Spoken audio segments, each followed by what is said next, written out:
Hey my brothers and sisters, it's your boy Zacho and welcome back to some more ZZZ. Today's video, we are going to go over both Seed and Orphie's kits from the 2.2 live stream. Now this isn't their full kits because they never give us the entire thing, but we will go over everything they did show to us, so let's just hop right on into it. So starting out with Seed, who is an electric attacker, they feel more like a mixture between a support and a DPS. That being with how their entire kit works and how they do have the capabilities to buff the other supposed attacker on the team. So starting out with Seed's core passive, at the start of the battle, Seed makes the agent with the most attack her partner or vanguard. We'll be saying partner because it's just easier to follow.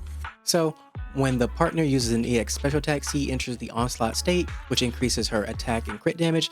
And then when Seed uses an EX special attack, her partner enters the direct strike state, increasing their attack and crit damage. And when Seed and her partner are in their respective buff states, Seed's being the onslaught state and the partner being the direct strike state, they will get the besiege effect, which further increases both agents' damage. Now moving over to Seed's basic attack, Seed uses a special meter called the Steel Charge Meter to perform enhanced basic attacks that are performed by holding the basic attack button. With enough Steel Charge Meter, you can perform Falling Petal Slaughter by holding the basic attack, which is the Thunder Punch she performs. And if you have enough meter, you can follow up with an additional attack, which is the Falling Petals Downfall, the Thunderous Ground Slam that she performs. Additionally, with the EX skill, you can hold the skill button to fire a barrage of bullets at the enemy, and after consuming a certain amount of energy, she will trigger Falling Petal Slaughter. And if you have enough Steel Charge Meter, you can follow that right into the Falling Petals Downfall.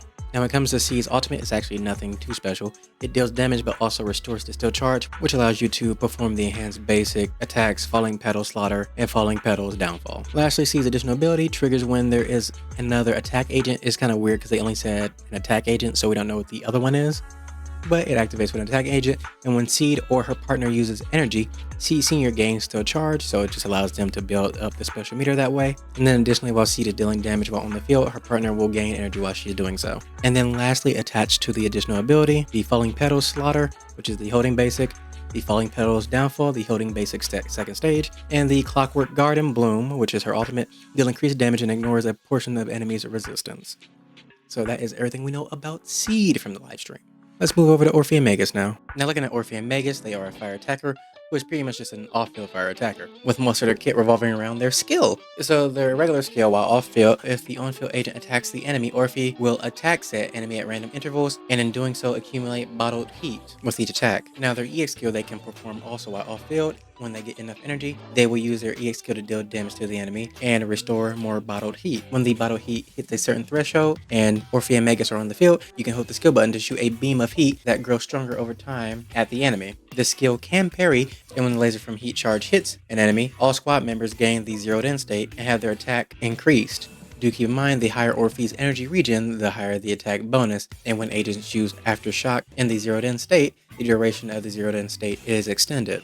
Now moving over to Orphie and Magus' ultimate, it deals damage and allows you to quick swap an agent in. When an agent is swapped in as a response to her ultimate, the ultimate lasts longer. And lastly, the additional ability triggers when there is a stun or support agent, and the effect is the zeroed in state lets agents ignore a portion of enemy's defense with their Aftershock attacks. Now as you can see, Orphie and Magus are missing their core passive and anything attached to their basic attack, but you know, usually this is how it goes when they preview characters in the live stream. We don't get everything.